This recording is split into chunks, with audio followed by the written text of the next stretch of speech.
Thanks for the offer. I don't accept. But I do expect you to live up to the terms of this deal I didn't accept. What? Does anyone in the world really think that's the way things work?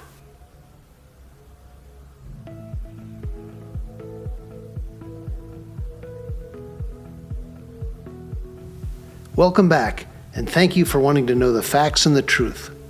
What's going on in the Israeli-Palestinian conflict is big. You can't miss it on the news. You can't miss it on college campuses, and you really can't miss it online. But what are the facts? Why is this happening? That's what we're here to answer. Our approach is to examine the major themes and focus on the important events that help you make sense of what's happening today. We care about knowing the truth. We also care about the basic human right to live in peace. We care about ending the suffering. We care about finding justice. And we think you're here because you do too. The only path for us then is to go after the facts and be open to what they show us. Life can be beautiful without hatred, violence, and war, and maybe the way there starts with better understanding each other. Better understanding the Jewish people, the Palestinian people, the history of their conflicts and past peace efforts, and some of the major issues standing in the way of forging real peace. What the Hell is Going On in Gaza is a 9-part series made up of 30 episodes, each designed to help you understand a different but important part of the picture. As part 3 of our series continues, we stay focused on the question, how did we get here? To do that, we'll look back on the significant events that really shape the dynamics of what we're seeing today. Here in episode 17, we'll talk about Israel's borders and how they've changed since the 1948 founding of the State of Israel. Let's jump into it. Okay, first order of business, misinformation. Oh boy, we hear a lot of criticism on this one. A common line is that Israel was created on Arab land and has taken more Arab land ever since. But we already learned in episode 1 that Jews are indigenous, while the Arab presence in Palestine and much of the region is largely the result of conquest and colonialism. We also learned that Israel's original borders were defined by the 1947 United Nations Partition Plan. And we learned that this opportunity for an independent Palestinian state was rejected by the Arabs. Israel's borders have changed over time, like those of most every other country in the world, and for a lot of the same reasons. Let's look at a few points here. Israel's borders have never been recognized by the Palestinian government or leadership, so it's hypocritical to demand Israel unilaterally respect the borders that Palestinians reject. Even so, border changes between Israel and Egypt, Syria, Jordan, and the Palestinian territories have only occurred as a result of wars of aggression those countries have launched against Israel. Some of these border changes were necessary for defensive, strategic reasons. When security was no longer a principal concern, Israel gave back the land it captured during these wars in exchange for peace. For example, Israel's return of the entire Sinai Peninsula to Egypt. Security can't be taken lightly. Dr. Martin Luther King Jr. was a strong, longtime supporter of Israel. He recognized that security was critical to Israel's survival when he said, quote, "Peace for Israel means security, and that security must be a reality." The UN partition plan borders left Israel vulnerable for attack, and that's exactly what happened. One example is the Golan Heights, which lies between Israel and Syria and provides a significant strategic vantage point. BBC News reported in its August 29, 2023 Golan Heights profile that, quote, "Syrian artillery regularly shelled the whole of northern Israel from 1948 to 1967 when Syria controlled the heights." After Israel was attacked in 1967, it won the war and captured this territory from which it had been repeatedly attacked by Syria. The fact that Syria is a close ally of Iran today makes it even more critical for Israel's defense. The border area between Israel and Syria, as seen from the Golan Heights, it does give you a sense of the strategic military importance of the Golan Heights. Another example is the Sinai Peninsula, which Israel also captured in the 1967 Six-Day War. Significantly, Israel returned the entire Sinai Peninsula to Egypt as soon as the two countries made peace in 1982. Israel also captured the West Bank and Gaza in the same war. Prior to 1967, the West Bank was part of Jordan and Gaza was part of Egypt. Remember, Palestinians never accepted the UN's offer of their own state in these places.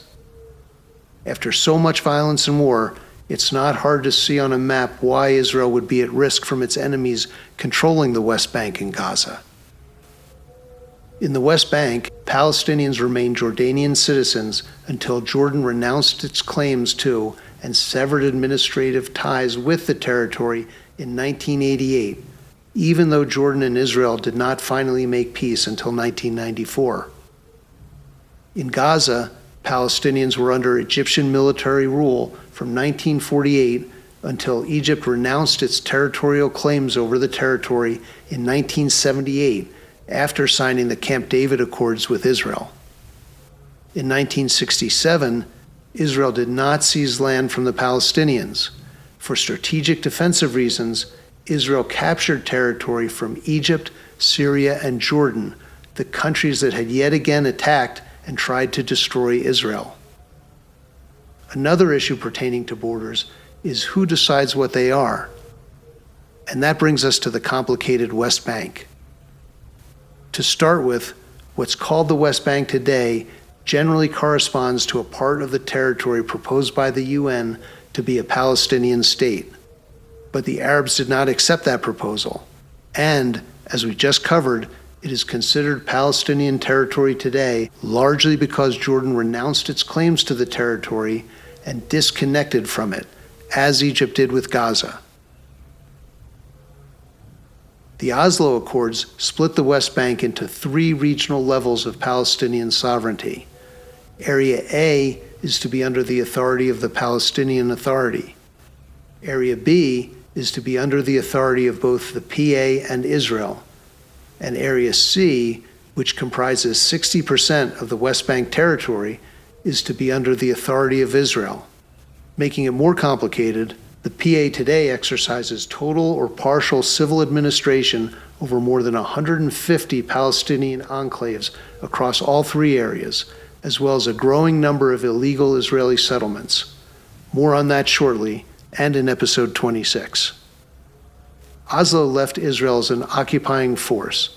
The problem is that the path to peace outlined in the Oslo Accords was never followed, despite both sides winning the Nobel Prize. Palestinian leadership reneged on its promises and launched yet another wave of terrorism against Israel. Hamas played a large role in that violence. But our main point here is that the patchwork administration of the West Bank does not work when there is no path to peace. Palestinians enact campaigns of violence against Israelis, and Israelis question why they need to respect the borders and limitations established in an agreement that the Palestinians rejected, and both sides grow to resent each other more. One manifestation of this is the problem of illegal Israeli settlements. These are especially problematic because much of the world, despite the history and despite the Oslo Accords, simply accepts that the entire West Bank and Gaza are Palestinian land and deems Israel a brutal occupying force. Unfortunately for Israel, it feeds this negative perception by allowing more Israeli settlements to be built in the West Bank. This is the overreach of Israel's right-wing extremists, whose expansionist goals are to take the West Bank and Gaza from the Palestinians. The Israeli government should not tolerate or support such settlements. We'll talk about this more in episode 26. This is all a complicated history for sure.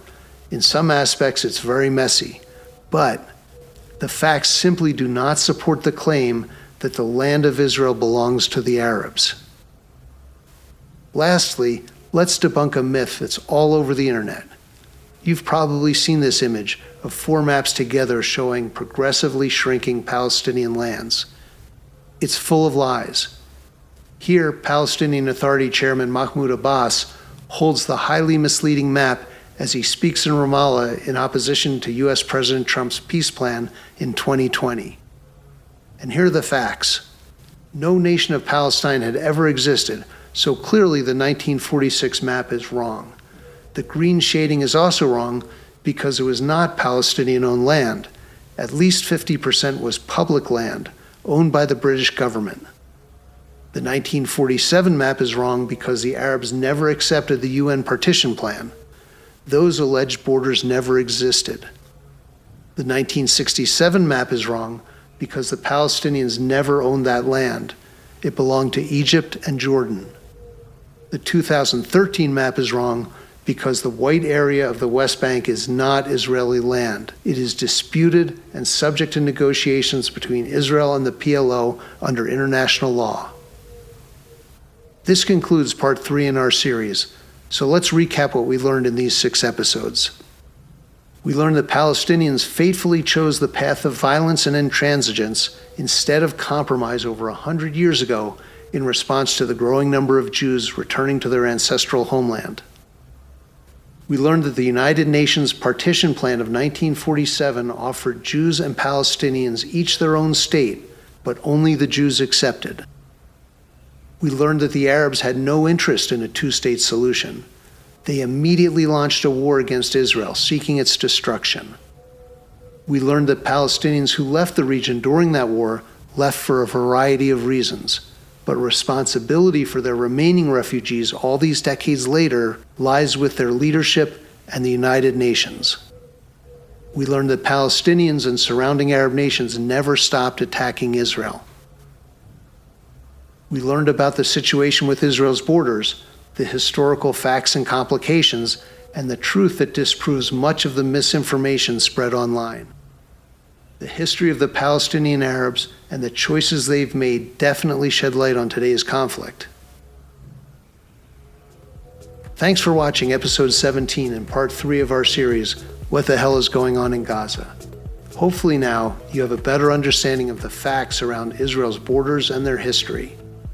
If you'd like to leave a comment or get in touch, visit our website at www.getthefactsmiddleeast.com. That concludes part 3, but there's plenty more to learn. We hope you'll keep going and check out part 4 next, where we'll look back at past peace attempts. Thank you for joining us. We appreciate your interest in learning more about the war in Gaza. And remember, where there is no knowledge, there can be no insight.